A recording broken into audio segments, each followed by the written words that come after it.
Assalamualaikum warahmatullahi wabarakatuh. Waalaikumsalam warahmatullahi wabarakatuh. Kami ucapkan selamat pagi kepada pemirsa Span 5 TV dimanapun berada. Dan juga kami mengucapkan selamat datang kepada Bapak Maisar Setia Munaf sebagai narasumber dan juga sebagai tamu bagi kami, bagi Span 5 TV untuk menceritakan tentang masalah OSIS Today dan Exist Tomorrow. Sebelumnya kami memperkenalkan diri, nama saya Yon Henry dan bintang tamu kita yaitu Bapak Setia Munaf juga sebagai Direktur Barka yang sudah berkecimpung dalam konsultan masalah pendidikan dan juga masalah OSIS dan kepemimpinan. Sekarang tolong kami minta kepada Bapak untuk menceritakan apa itu Barka. Apa itu Barka ya? Baik, sebelumnya saya menyapa dulu pemirsa Span 5 tentunya Pak Yon ya. Ya. Assalamualaikum warahmatullahi wabarakatuh. Waalaikumsalam warahmatullahi wabarakatuh. Baik, sahabat-sahabat pemirsa, Bapak Ibu dan adik-adik yang dirahmati Allah. Jadi kalau Barka ini sebenarnya gabungan kata kerja. Jadi dia ada 4 kata itu. B-nya itu bangun, A-nya asah, R-nya rangkai, K dan A-nya itu karakter. Ya, jadi ada 3 kata kerja dan 1 objek.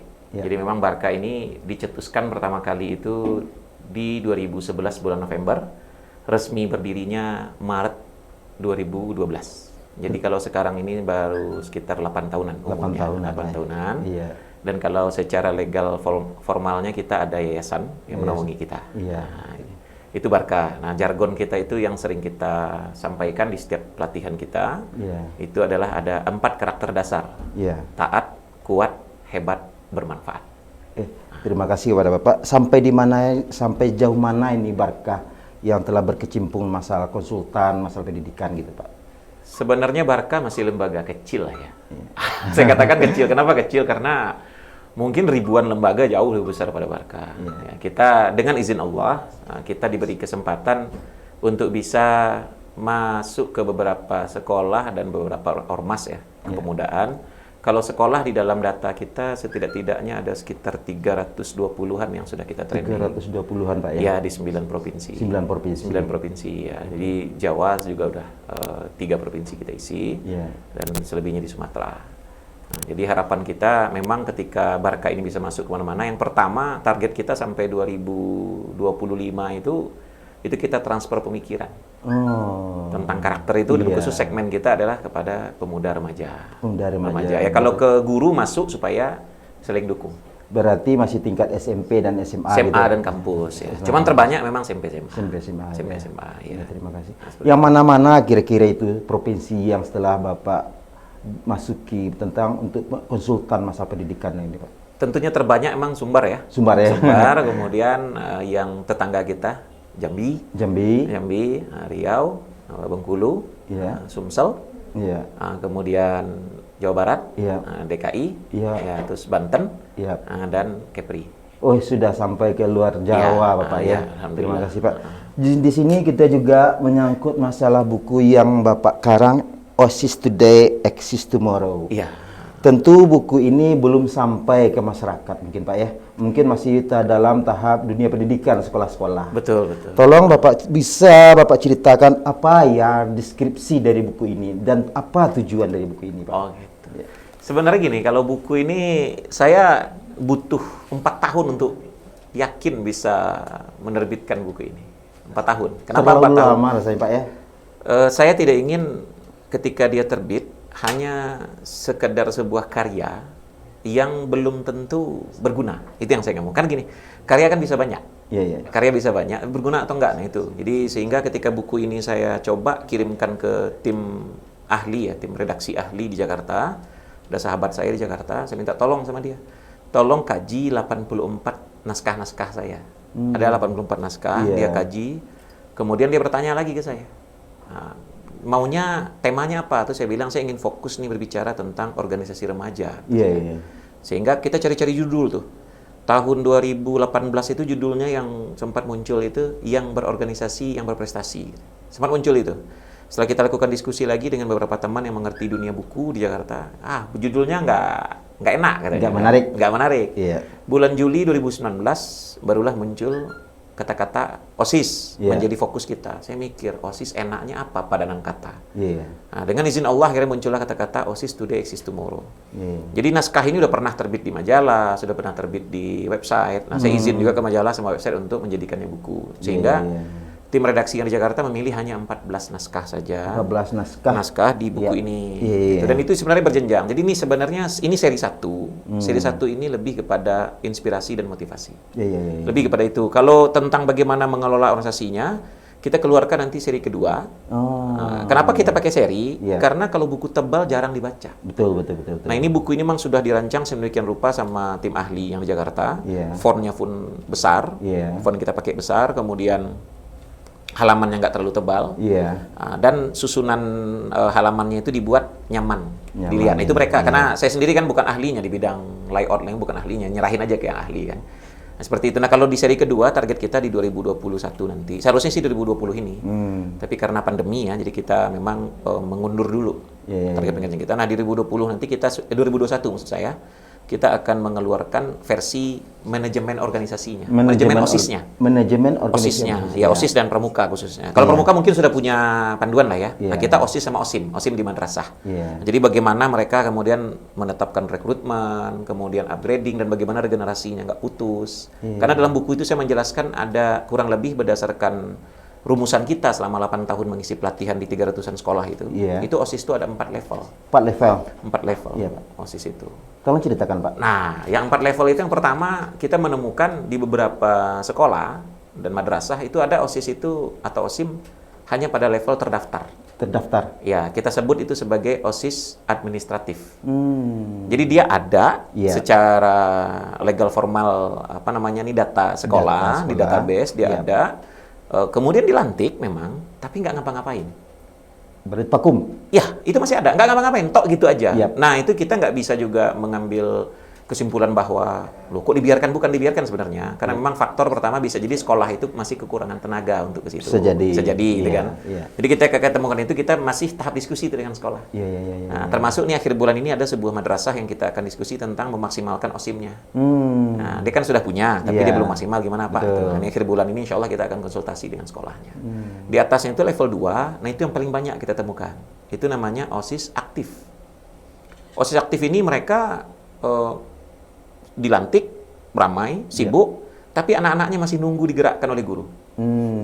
Kalau gurunya nggak menyuruh, Nggak mensupport. nggak mensupport, bukan sekedar ini, bahkan kalau bahasa kita ya, itu betul, kalau bahasa Minangnya ilmu pae ya, dipahat dulu gitu, diketok. Iya. Diketok, baru mereka gerak gitu. Iya, iya, Nah, ini yang seperti ini banyak gitu kan, tapi ini masih mendingan lah. Iya. Masih mendingan, dan memang di sini yang paling penting itu peran pembina.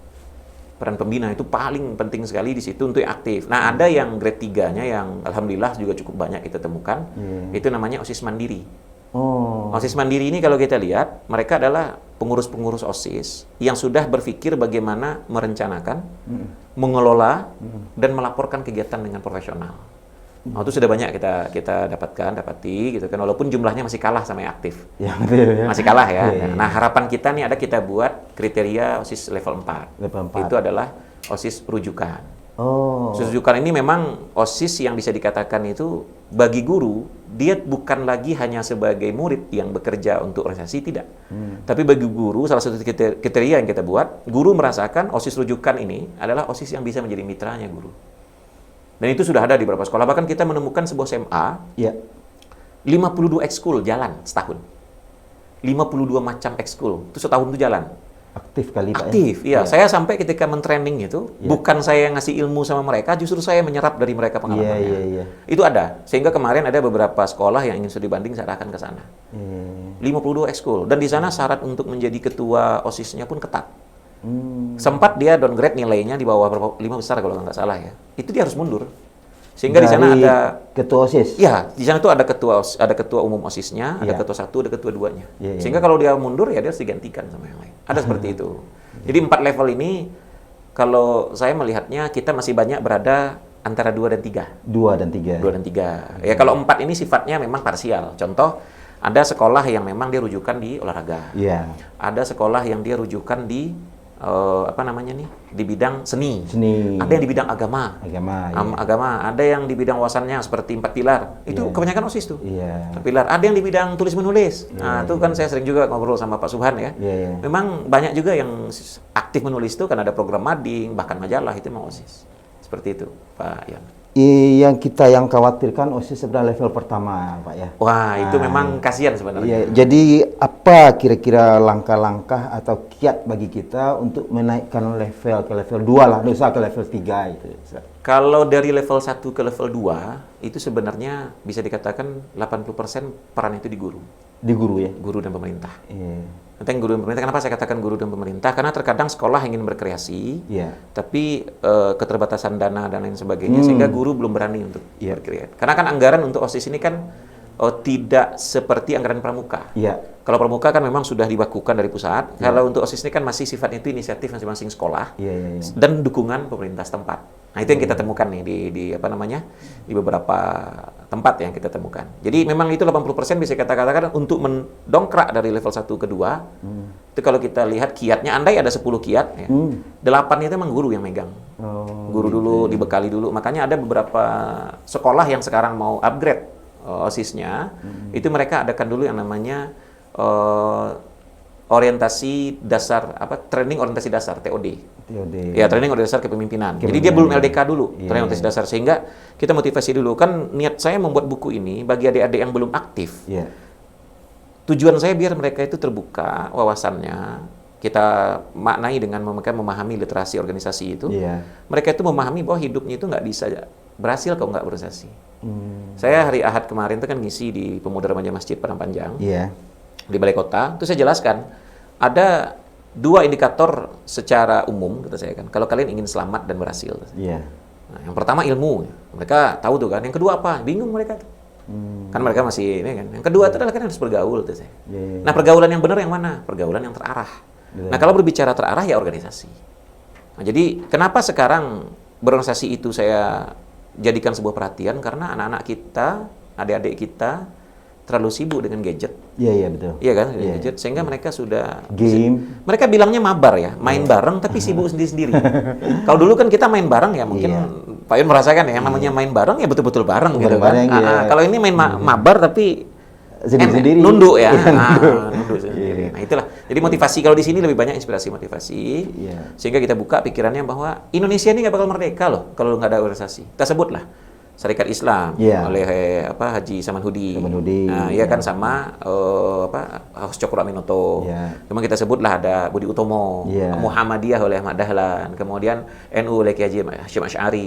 Itu kan semuanya organisasi. Organisasi. Sampai akhirnya bermuara pada Badan Persiapan Usaha Kemerdekaan Indonesia. Iya, iya. Organisasi sehingga kemudian berdirilah negara kita. Nah, cikal bakal gitu. Itu ya arah pemikiran yang memang ke situ. Berarti OSIS ini memang sangat dibutuhkan sekali di sekolah, Pak. Kalau saya bisa menyimpulkan, sekolah menjadikan kecerdasan berorganisasi itu sebagai salah satu yang misalkan nih standar pembinaan anak sebenarnya. Iya. Kan sekarang standarnya tentu ada kurikulum, ada apa, Iya. kan ada yang sekolah tahfiz dan sebagainya. Iya. Saya mengusulkan kepada sekolah, masukkanlah kecerdasan organisasi ini bagian dari standar pembinaan anak. Itu saya usulkan. Kenapa saya bahasanya usulkan? Ya pertama kami dari pihak swasta, tentunya Iya. nggak bisa berbicara di hal yang sifatnya kebijakan ya. Kita hanya bisa mengusulkan. Ya beberapa sekolah alhamdulillah, bahkan ada semenjak 2014 sampai 2019 itu training sama kita nggak putus-putus. Oh. Nah, cuma dia minta di-upgrade. Iya. Kalau tahun itu ini modulnya. Iya. Kita kan modul kita ada kurang lebih, adaptasi modul kita ada sekitar 18 modul.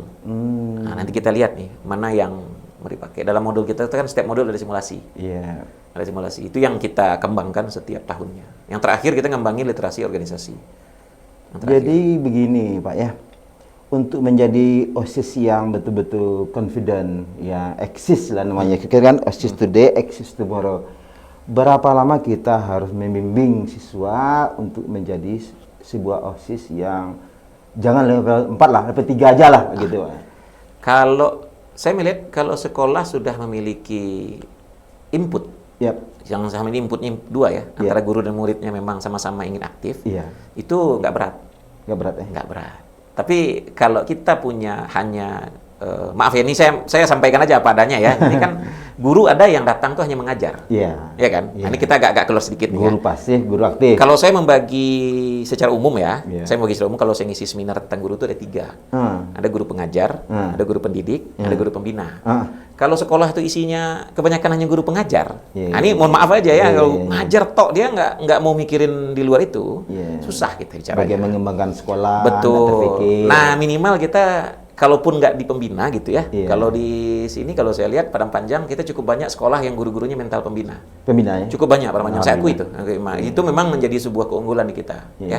Kalau di tempat lain juga ada, saya lihat yang memang sekolahnya maju-maju itu tuh rata-rata gurunya itu mental pembina. Tapi kalau minimal ya kita katakan di mental pendidik lah. Iya. Kan pembeda antara pembina sama pendidik itu kan pembedaannya hanya di feel.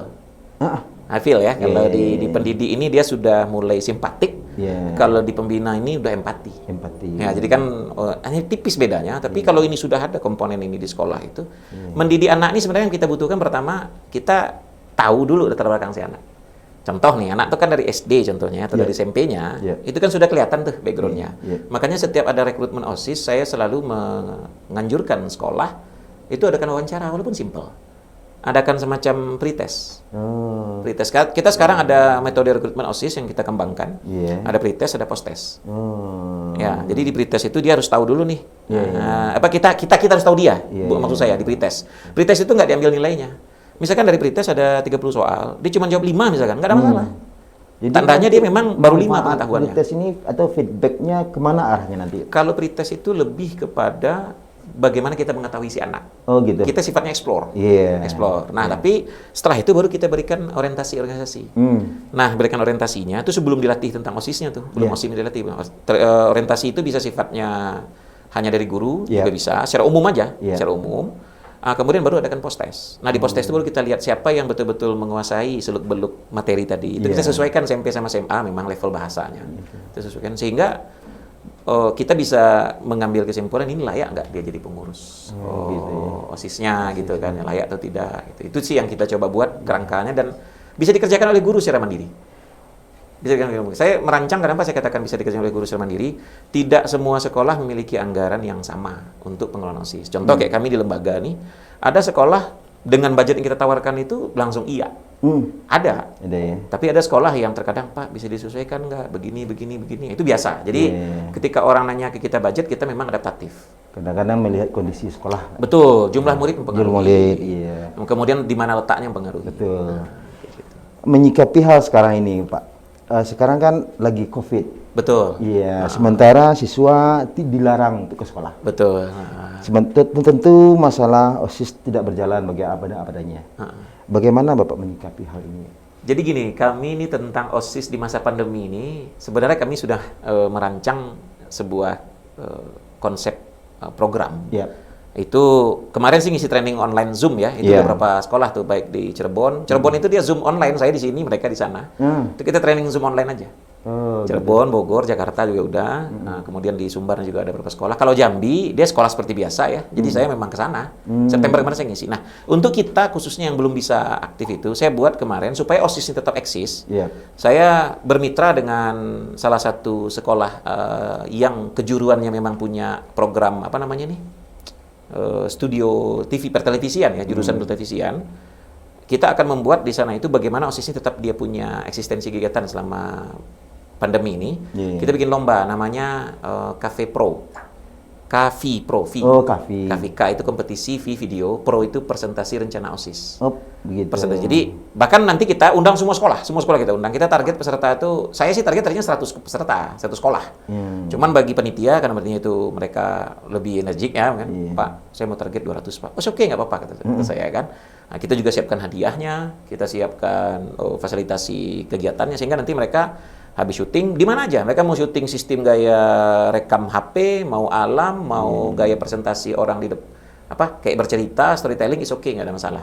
Nah, kita nanti akan nilai, ada kriteria penilaian dibuat. Insya Allah kita targetkan bulan ini itu sudah kita promosikan. Nah, itu cara kita salah satunya membuat OSIS tetap merasa mereka itu ada. Eksis ya? Eksis, ya mereka itu ada. Ini di pandemi cara kita. Dan memang bicara pandemi ini kan bicara kreativitas nih. Seperti ini kan kreativitas yang tanda kutip ya, kalau saya melihat gini. Dengan Allah berikan sebuah situasi sehingga kita terpaksa untuk berkreasi. Ya setuju nggak setuju nih ya, gitu ya bahasanya ya. Kalau saya katakan seperti itu. Termasuk kami di lembaga, kami pun harus berkreasi.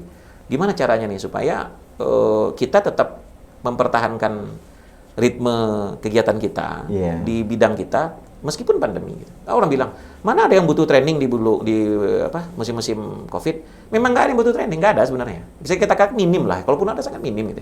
Tapi kita bukan bicara butuh nggak butuhnya, kita bicara apa yang kita tawarkan ke masyarakat, apa yang kita tawarkan ke dunia pendidikan. Betul. Nah itu yang kita lakukan. Ya memang bedanya kalau dulu volumenya banyak, kalau sekarang volumenya menurun itu biasa. Kan ya yang namanya pergantian ya. Biasanya kita bulan-bulan November ini bulan yang bagi saya kalau sudah masuk September sampai Desember tanggal 20 itu di Padang Panjang ini sangat minim hari saya. Paling sebulan itu 3 sampai 5 hari, selebihnya di luar. Biasanya. Kalau sekarang ini terbalik nih. Yang keluarnya yang lebih dikit. Tapi nggak apa-apa, karena yang penting sekarang kita coba share. Termasuk kehadiran di sini pun saya mengucapkan terima kasih ini kepada tim di Span 5 ya. Span 5 ini termasuk namanya ini Kepala Sekolah Bu Ermita, kemudian wakil dan sebagai dan tim kreatif. Ketika sempat diskusi itu beliau kemudian telepon, subhanallah gitu. Katanya ada kecocokan nih. Gitu. Mungkin gitu Pak ya. Mudah-mudahan COVID ini berjalan habis. Amin. Kemudian apa pesan-pesan Bapak terhadap SMP 5 ini masalah OSIS ini Pak? Kalau saya melihat di Padang Panjang ya secara umum dulu nih, Padang Panjang sebenarnya kita bisa dikatakan yang sekolah SMP negeri lah ya, kita itu masing-masing sudah punya karakteristik kegiatannya. Ya saya lihat nih ya, walaupun ada yang sama, ada yang mirip-mirip ya, tapi karakteristik sudah ada. Bahkan kalau SMP 5 kalau saya perhatikan, meskipun saya jarang berkunjung, apalagi sejak COVID tentu nggak bisa berkunjung ya. Baru ini saya berkunjung nih. Kunjung.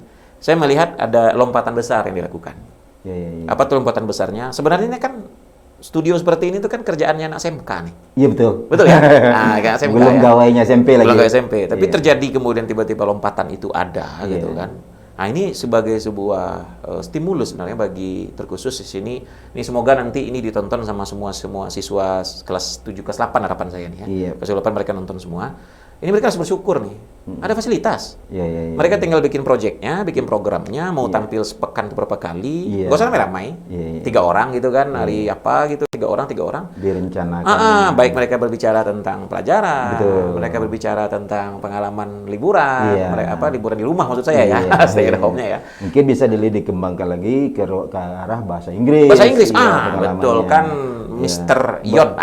Ini memang guru bahasa Inggris. Arabnya.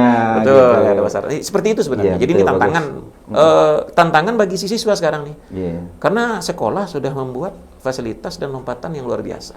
Saya katakan luar biasa. Jadi makanya saya ketika tadi masuk, subhanallah ini udah memang udah studio udah. Itu dia. Iya, saya udah katakan ini memang studio gitu. Saya kan bukan lagi belajar studio enggak. Ini udah mungkin berarti masih ada kekurangan. Kalau itu biasa. Namanya kita kan apalagi kita terkendala dengan kondisi pembiayaan itu biasa. Istilahnya kita tidak pernah bisa langsung berharap perfect tentunya ya. Perfect, dan saya termasuk yang dalam setiap apapun yang saya lakukan, saya nggak pernah langsung orientasi hasil. Saya selalu menilai proses ya. Karena kadang-kadang contoh sebuah sekolah, dia membuat sebuah kreasi, anggaplah kreasi di bidang taman.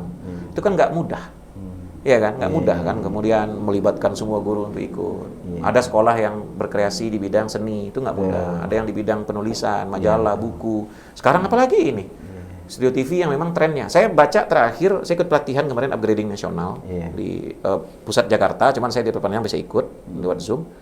Ternyata Google satu hari itu membayar sekitar 400 miliar untuk YouTuber di Asia. Di Asia, 400 miliar. Berarti dalam sebulan berapa triliun tuh? Sekitar 12 triliun ya. Yuk si Google. Makanya Google sekarang itu dia menaikkan ketentuan untuk bisa monetize untuk YouTube gitu kan. Itu. Saya bukan YouTuber sih walaupun punya YouTube ya. Saya nggak ngerti YouTuber sebenarnya. Saya punya YouTube tuh hanya sekedar untuk ada akun yang bisa diakses orang. Gitu. Kemudian yang terakhir Pak, OSIS Today Exist Tomorrow ini mungkin sangat menarik sekali bukunya. Sementara di masyarakat luas belum terdistribute Distribusi. Iya. Jadi tentu ada beberapa sekolah mungkin yang membutuhkan buku Iya, ini. betul. Bagaimana sekolah tersebut memperoleh ini gitu, Pak? Sebenarnya bisa lewat akun Instagram saya Iya. atau akun Instagram Barka. Iya. Bisa dia DM. Iya. Nanti bisa pesan gitu kan.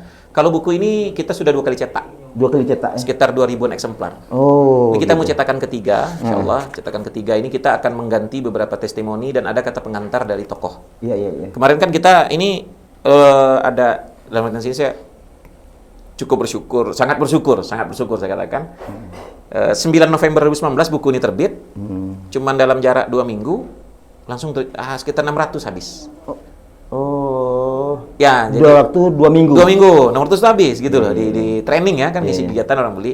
Saya memang menetapkan harga pun ke pelajar itu memang harga kantong mereka. Kantong mereka. Kita memang di sini nggak berbicara profit enggak. Makanya di toko buku belum masuk. Belum bisa ya? Nah, kita bicara buku ini nyebar dulu gitu. Nah, kemudian insya Allah di cetakan ketiga nanti kita akan lebih banyak lagi kan kita cetakan pertama 1000, cetakan kedua 1000. Iya. Sekarang juga udah hampir habis ya. Hampir habis. Nah, cetakan ketiga ini kita target nanti bisa. Cuman setiap ada pemesanan kita terus tindak lanjuti. Kalau yang di Jawa itu mesan cukup di Jakarta pengirimannya. Jakarta ya. Karena memang kita cetak di Jakarta. Ya, mudah-mudahan Pak buku ini menjadi pedoman juga panduan bagi sekolah untuk bagaimana sebuah OSIS itu yang comfortable. Oh iya, Iya. nyaman, dia bangga dia. Bangga Jadi kita. saya usulkan nanti nih setiap sekolah yang ngadain pelatihan OSIS, pelantikan, Iya. bikin mereka pride. Nah, ini pride ya bahasanya ya. Iya.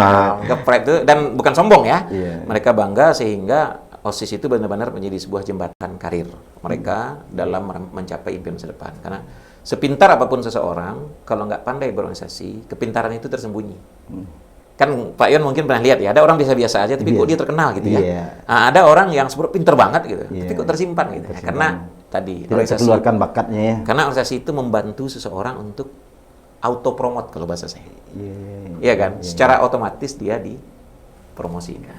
Terima kasih kepada Bapak yang telah hadir pada acara talk show Span 5 TV kita pada panjang. Sama-sama.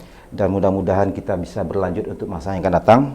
Dan kami dari Span 5 TV mempunyai moto Pak, kreatif meraih prestasi. Subhanallah, Span Iya. TV ya, good luck ya. Iya. Nah, ini eksistensi Span TV ini saya doakan terus berkembang seiring perjalanan waktu.